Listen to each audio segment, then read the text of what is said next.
Bien, estamos ya en disposición de iniciar una nueva entrega en esta serie que estamos denominando Alimentación y Consumo.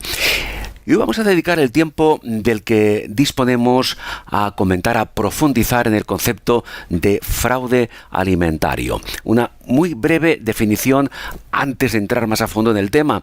El fraude alimentario implica, en principio, cualquier acción deliberada en la que se alteran, adulteran o reemplazan alimentos con el fin, lamentablemente, de obtener beneficios, de obtener ganancias económicas y frecuentemente, esto también es así en la práctica, a costa de la seguridad, de la economía y de la salud de los consumidores. Este problema tiene un impacto significativo, como he dicho, en el colectivo de ciudadanos, de consumidores, y afecta a la calidad, afecta a la seguridad alimentaria y, por supuesto, a la transparencia tanto de los ingredientes como de lo que es el valor nutricional de determinados alimentos. Así que vamos a empezar saludando a Carme Sabaté. Carme Sabaté es la presidenta de la CUS-ACPB. Hola, Carmen, ¿cómo estás? Muy bien. Estupendamente, aquí a punto. Bien, a punto efectivamente de facilitar información en beneficio de los consumidores. Hemos definido, muy a grosso modo, el concepto de fraude alimentario, pero como tú sabes muy bien, Carmen, dentro del concepto de fraude alimentario el abanico es muy amplio. Así que me gustaría, luego hablaremos de normativas, etcétera, pero me gustaría para empezar ayudar a definir algunos de los fraudes alimentarios, yo creo que más habituales. Por ejemplo, uno de ellos se basa en sustituir algunos ingredientes, ¿no? Sí, cambiar ingredientes de calidad por otros que son pues más baratos o incluso están adulterados. Por ejemplo, no sé, sustituir el aceite de oliva extra, que es lo que todo el mundo principalmente busca en los supermercados y en las tiendas de proximidad, y entonces te ponen otro de calidad inferior, aunque el etiquetado suponga que es aceite de oliva extra. Bien. Por ejemplo, sí. Este sería un ejemplo. Otro serían los aditivos, porque hay aditivos que no se declaran. Claro, y esto es un problema, porque tú no los conoces. Añaden ingredientes que no están permitidos incluir para aumentar, por ejemplo, pues no sé, diríamos el peso o lo más importante, lo que dura un alimento, que siempre te tienes la data de caducidad, ¿no? Para que te dure más, incorporan pues algún aditivo no autorizado. Y, por ejemplo, no sé, el más conocido es el agua en la carne, por ejemplo. Bien, Carmen nos ha apuntado ya al camino con los dos primeros, puntos de referencia en cuanto a ese concepto de fraude en alimentación, pero hay muchos más. Por ejemplo, algunos productos, Carmen, hacen una declaración falsa de su origen, ¿no? Pues sí, aquí es donde nosotros, desde nuestra Asociación de Consumidores y desde hace muchísimos años, insistimos en que los consumidores tengan pues la costumbre de ver la trazabilidad del producto. ¿Qué quiere decir? La trazabilidad es el origen del producto, no donde se envasa, no donde se traslada, no donde se distribuye, sino el producto. Por ejemplo, vamos a ver, en tiempo que no hay naranjas, cuando tú ves una etiqueta, te dice naranjas valencianas, pero si tú miras la etiqueta de la bolsa o la que tienen la obligación los comerciantes, o sea, los vendedores, de ponerlo, tienen en procedencia Sudáfrica, procedencia Chile. Claro. Eso es un error. Bueno, es un error. Eso es un engaño, porque tú también tienes tu responsabilidad, pero ellos te lo tienen que facilitar de una manera fácil. No tienes que investigar, no tienes que ser un detective. Sí, y esto, Carmen, ocurre en una amplia gama de alimentos. Pues sí. Ponías como ejemplo las naranjas, pero podemos hablar del vino, quesos, etcétera. Hay otro aspecto que quizá en principio no le prestamos demasiada atención, pero que también tiene un peso específico importante en cuanto a ese fraude al que se nos somete en muchas ocasiones a los consumidores, que es aquellos productos que en sus ingredientes o en su elaboración incluyen especias que pues son caras, tienen un coste elevado y a veces nos dan gato por liebre, ¿no? Pues sí, por ejemplo, el azafrán y la miel. Hay una miel que realmente está manipulada con aditivos para que tenga la presencia, el sabor y la olor de una miel que tal vez, pues como hay muchísimas especies, no sé, de romero, Sí. de diferentes, de almendro, de naranjo, y entonces lo que hacen es variarte digamos, procedencia, este etiquetaje. Uno muy importante, súper caro, el azafrán. El azafrán es de las especies que nosotros utilizamos habitualmente para mucho de nuestra cocina, cocinamos con mucho azafrán, ¿vale? Entonces, el azafrán es carísimo, porque claro, además son fáciles de manipular, porque realmente, si alguien ha tenido la oportunidad de ver algunos reportajes que hacen en televisión, cuando te explican cómo se obtiene el azafrán, es que son campos inmensos para coger a lo mejor 10 gramos de azafrán. Sí. Y claro, el precio es sustancial. Y además son productos, no te lo pueden vender barato. Claro, no, y además son productos importados, con lo cual, en teoría, el precio se encarece mucho más. Así tenemos que tenemos. Sí. Lo que sucede es que tenemos pocos. Claro, así que mucho cuidado con el tema de los productos que compramos, que para consumir, evidentemente, productos alimentarios que incluyen especias en sus diferentes ingredientes.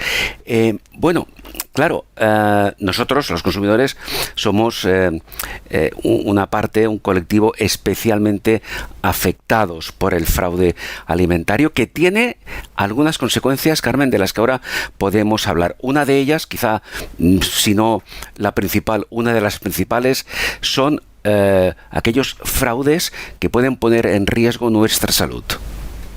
Sí, a ver, la mayoría hoy en día la moda de manera pues global siempre habla de alimentos y salud. Uh-huh. Evidentemente los alimentos no curan, pero sí que ayudan a tener o a mantener una buena salud. Claro, entonces cuando te dicen que algunos alimentos que te ofrecen dentro del mercado son falsos, tienen fraudes, ponen en riesgo la salud de los consumidores, o, por ejemplo, no sé, vamos a ir a hilar un poco más fino, con sustancias incluso peligrosas o que contaminen. Evidentemente, eso nosotros no somos capaces de detectarlo. Para esto, claro, confiamos digamos, en lo que el gobierno está obligado a controlar. Claro. Pero no obstante, a pesar de eso, siempre se pasan por fronteras y no hay manera de detectarlo y nos llegan al mercado. Sí. A pesar de la normativa, insisto que ahora comentaremos cómo se regula todo este tema, yo creo que queda bien claro que el perjuicio, el riesgo más importante es para nuestra salud. Pero no podemos olvidar, porque afecta a nuestra economía, los perjuicios económicos, porque pagamos por un producto que compramos que no es lo que esperábamos. No, naturalmente los consumidores estamos pagando por un producto que no cumple las características que se anuncian en el producto, en el etiquetado, o en los anuncios de televisión, o en las calles, o en las vallas. ¿Y eso qué significa? Eso no es que nos engañe, eso es un fraude claro, económico, y que afecta a nuestra economía de manera fundamental. Claro, y ese fraude económico implica que nosotros los consumidores perdamos confianza en según qué marcas que a lo mejor sí que cumplen la normativa vigente, claro, pero que están un poco contaminadas por el engaño, por el fraude de otras marcas que no la cumplen. Sí, eso es evidente, porque cuando los consumidores, cuando nosotros descubrimos esos fraudes alimentarios, ¿qué pasa? Sí. Perdemos confianza. Exacto. Se pierde la confianza en las marcas que toda la vida has estado tú consumiendo o comprando. Sí, sí. Y incluso en aquellas instituciones que están encargadas de velar por nuestra seguridad alimentaria. Claro, ellos se escudan en decir, nosotros pasamos los controles, pero cuando esos controles se sobrepasan y llegan por vías que no son las legales, llegan también al mercado. Claro. Y nosotros los compramos. En esta situación, los consumidores, en esos productos que nos llegan y que desconocemos su procedencia, hemos de tener mucho cuidado en ver si hay algún signo en el etiquetado o en el envasado o en las letras que nos indiquen que aquel producto es fraudulento. Bien, hay más aspectos a comentar. Yo creo que estos que Carmen nos ha explicado son los principales, aquellos que todos nosotros como consumidores deberíamos tener en cuenta, deberíamos tener presentes en nuestra acción de compra. Pero claro, muchos de nosotros, muchos de los que van a vernos luego, como consumidores, se preguntan, ¿cómo puede ocurrir? De hecho, ocurre en la práctica. A ver, tampoco es un tema generalizado, por suerte, no. Pero el fraude alimentario se ha producido y se sigue produciendo a día de hoy. Por tanto, la pregunta, el interrogante es, ¿cómo puede seguir ocurriendo esto si tenemos una legislación, si tenemos una normativa que se encarga de verificar, de supervisar, de controlar, no solo en España, sino a nivel europeo? Existen normativas para regular y para sancionar el fraude alimentario, pero sigue ocurriendo, Carmen.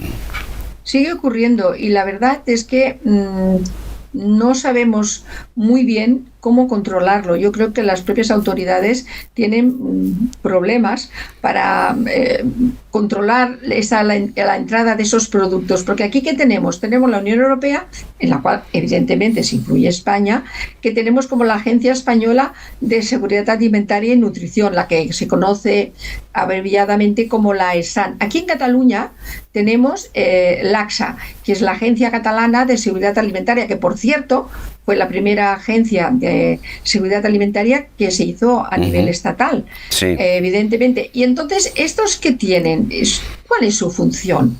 Su función es la de controlar y garantizar la calidad de los alimentos. Y estas instituciones pueden, y además hacen o sancionan, incluyendo multas importantes o no tan importantes y retirada de productos en función de la gravedad de la alimentación que nos están vendiendo de manera fraudulenta. Incluso que se llega a la clausura de algunos negocios y realmente, y yo creo que nuestros oyentes lo deben de saber, de manera más o menos periódica, todos tenemos y vemos en los medios de comunicación pues esos fraudes, esos establecimientos que se cierran. Bueno, se cierran porque están vendiendo productos no autorizados, no tienen licencia para venderlos, porque claro, estamos hablando de productos que proceden de la Unión Europea. Pero bien. Es que muchos productos no proceden de la Unión Europea, claro. Sobre todo los que vienen de países lejanos, no sé, asiáticos, sudamericanos, africanos, que no tienen ese control tan exhaustivo. Bien, esto me hace pensar, Carmen, que efectivamente, insisto, tenemos una legislación de ámbito europeo, como acabo de comentar, que regula, que sanciona cuando se detecta, evidentemente, el fraude alimentario. Pero vamos a situarnos ahora en la perspectiva nuestra, como consumidores. ¿Qué podemos hacer o qué debemos hacer si detectamos un posible fraude? Primero de todo, lo que yo quisiera dejar bastante claro es que los consumidores también tenemos nuestra responsabilidad cuando vamos a comprar productos que no están garantizados. ¿Por qué sucede esta situación? Muchas veces por el coste.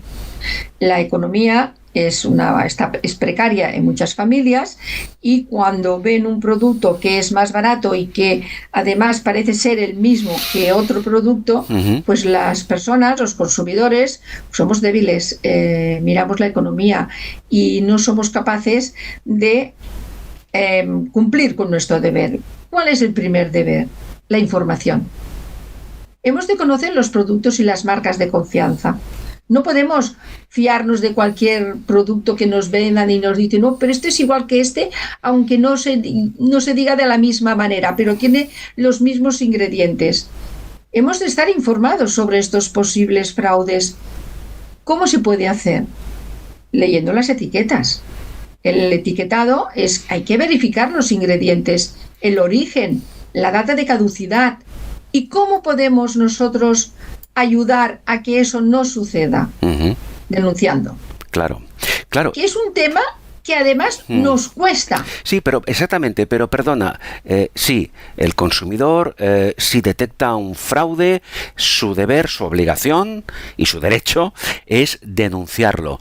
Pero ahí, como Carmen apuntaba, nos encontramos con un muro, a veces infranqueable. Vamos a denunciar un fraude que hemos detectado. Y me gustaría aquí, Carmen, que comentaras 2 puntos. Primero, muchos consumidores no saben dónde pueden denunciarlo. Y segundo, otro número importante de consumidores no creen o piensan que las denuncias no son efectivas. Bueno, son 2 temas que van ligados. ¿Dónde denunciarlo? Pues lo que hemos hablado antes, a la Agencia de Seguridad Alimentaria Estatal o a la Agencia de Seguridad Alimentaria de la comunidad autónoma a la que pertenezcan las personas o los consumidores que han tenido este fraude. Y el segundo punto, que para mí es mucho más importante, la credibilidad que da cuando tú haces una denuncia a una administración estatal, ni que sea de alimentación o de otro tipo. Los consumidores creemos que cuando hacemos una denuncia a posteriori se nos ha de informar de la evolución de la denuncia y qué ha pasado, pero no es así. O sea, las administraciones estatales y autonómicas hacen su labor, investigan, si conviene sancionan, pueden retirar o cerrar un establecimiento, pero a ti como consumidor no te van a informar. Y esto, ¿qué sucede? Crea esa sensación de que no me han hecho caso. Claro. Como no me lo han informado, es que yo he denunciado, ¿y para qué? Si es que no me han hecho caso. Claro, hay una sensación de cierta desprotección del consumidor. Exacto, es una desprotección que no es cierta, pero que sí que es perceptible para el consumidor. Porque el consumidor espera que cuando hace una denuncia, sea de este tipo o de cualquier otro, pues que luego se te informe de cuál ha sido su evolución. Y no es así. Bien, no sé si nos dejamos, seguro que sí, algún aspecto importante en relación a este último punto, pero sí que me gustaría introducir, al margen de lo que Carmen acaba de comentar, que otra herramienta, un instrumento que quizá tenemos más cercano para denunciar un posible fraude, son precisamente las asociaciones de consumidores, ¿no? Evidentemente, y nosotros lo que hacemos es trasladar la denuncia a la organización o a la administración correspondiente, y a nosotros, aunque les cueste con el tiempo y bastante tiempo, nos informan de su evolución, pero no siempre, también lo digo. Ahora, nosotros lo que sí que nos encargamos es de hacer un seguimiento sobre la denuncia que se ha realizado. Y a mí, lo que hemos estado hablando de los fraudes alimentarios, yo me gustaría introducir, aunque sea brevemente, que esos fraudes alimentarios, cuando son adquiridos a través de las redes sociales o de online, pueden agravarse todavía más. Por tanto, los consumidores, además de mirar el producto que tenemos en el supermercado o en la tienda de proximidad, cuando nos decidimos a comprar alimentos a través de Internet, de las redes sociales, de cualquiera de ellas, sí, hemos de ser mucho más precavidos, hemos de ser mucho más exigentes y valorar realmente si vale la pena realizarlo en establecimientos que no tengan garantizada, como lo son muchos supermercados, una venta online que además te la garantizan y te la llevan a domicilio. Claro. Y ahí precisamente, Carmen, hablando de la compra online, de la compra a través de Internet, ahí también podemos constatar que existen las llamadas fake news, noticias falsas, que tienen evidentemente una cierta relación con el fraude alimentario, y a veces a nosotros como consumidores nos cuesta detectar que esa oferta, que ese producto, pues a veces lo vemos en una página web, pues con unas condiciones muy favorables, con unas ofertas realmente a un precio muy asequible. Claro, esos detalles deberían hacernos sospechar, sobre todo, insisto, porque el tema de las fake news abarca muchísimos campos, pero en concreto, en cuanto a la alimentación se refiere, como antes apuntábamos, nos puede afectar económicamente, pero lo que es más importante, puede afectar nuestra salud. Evidentemente. Es que, a ver, aquello que se dice, un producto de calidad con un coste mucho más inferior que otro producto de la misma gama de otro fabricante, no puede ser una diferencia de precio que sea muy exponencial. Claro. No. ¿Por qué? Pues porque simplemente se han de seguir unas normas, unos criterios, pasar unos controles, y eso lo que hace, aunque nos moleste y nos perjudique, es incrementar el coste.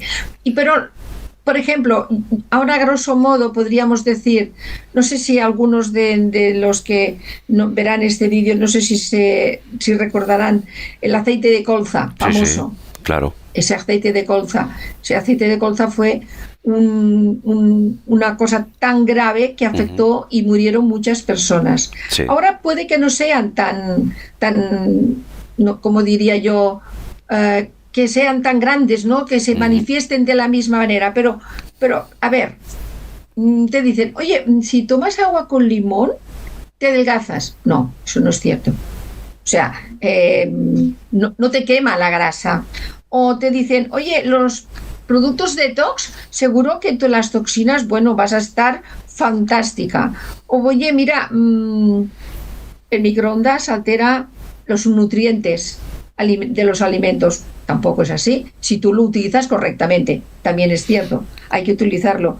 O sea, no sé, el producto ecológico es más saludable que el producto que es de la agricultura, digamos, habitual. Tampoco es así. Simplemente que organolépticamente hablando tiene un sabor, tiene una presencia, tiene una textura que a nosotros nos gusta más. No, o sea, pero claro, también tiene un coste. O sea, estamos hablando de fake news, y yo creo que en cuanto a las redes sociales hemos de ser mucho más, más precavidos, sobre todo porque, a ver, cuando una fuente es dudosa, cuando te dicen promesas milagrosas o unos extremos de cura todas las enfermedades, o es esto, esto muy malo, es alarmista, esto es alarmista. Lo que están haciendo es que tú digas, uy, me están informando de un producto que me está diciendo que yo lo de comprar porque este sí que es el bueno. Y lo más importante, la evidencia científica. Cuando a ti te facilitan una información respecto a un alimento, la evidencia científica es la que nos ha de marcar la diferencia entre estar seguros de que aquel producto o aquel alimento nos será sano, o sea, saludable, o no. Vamos a resumir todo ello. Vamos a concluir, porque antes Carmen hacía referencia hace unos minutos a que, evidentemente, y en eso estamos de acuerdo, parte de la responsabilidad es nuestra como consumidores, que somos los que tenemos la decisión de compra, evidentemente. Sí. Y a mí me gustaría concluir esta serie de entrevistas preguntándole a Carmen hasta qué punto nosotros como consumidores tenemos la suficiente base, tenemos una base amplia, tenemos en definitiva un nivel de educación como consumidores a la altura de las circunstancias. Y ahí también me gustaría introducir, insisto, que estamos hablando en el ámbito alimentario, pues la educación para consumo en la escuela. Es decir, los niños, las niñas que están en edad escolar, se les facilita, hasta qué punto se les da a conocer, aunque sea a edades muy, muy tempranas, información básica sobre alimentación. ¿Cómo lo ves esto? Bueno, la verdad es que últimamente se están haciendo muchos avances en ese sentido. Las administraciones lo están haciendo. Nosotros, como Asociación de Consumidores, hace años que hacemos muchos talleres en las escuelas a diferentes ciclos formativos de primaria, de ESO, algunos también para personas con capacidades disfuncionales. Y lo que sucede es que es poco. Se hace de vez en cuando, pero yo creo que debería de incluirse en el currículum de las escuelas pues una asignatura que, si aunque no sea semanal, pero que ni que sea periódicamente, se les vaya informando de lo que es un código de barras, de lo que es leer un etiquetado, de lo que significa la trazabilidad, igual que se hace en otros productos que no tienen que ver con la alimentación. Claro. Pues esto es lo que nosotros lo estamos haciendo y hace años. Lo que sucede que yo creo que es un esfuerzo titánico porque no llegamos a todas las escuelas que deberíamos llegar. Bien, pues hemos hablado sobre el fraude en alimentación, en fin, los consumidores, nosotros debemos y podemos protegernos de este fraude alimentario, que es una realidad, y creo que podemos hacerlo, o al menos podemos intentarlo, siendo conscientes y proactivos. ¿Cómo? ¿De qué manera? Pues buscando información, leyendo las etiquetas, reportando y denunciando irregularidades cuando las detectemos, optando, como antes comentábamos con Carmen, por los productos de confianza, aunque no hemos de olvidar que el fraude alimentario sigue siendo una realidad compleja. La acción informada, lo que ahora comentábamos, la educación en el consumo alimentario y la denuncia, que es importante, son aspectos que pueden contribuir a reducir el impacto de ese fraude alimentario y, por supuesto, a mejorar la transparencia en beneficio de nuestra salud y de nuestra economía. Carmen Sabaté es la presidenta de la CUS ACPB. Carmen, ha sido un placer. Muchísimas gracias. Muchas gracias a vosotros.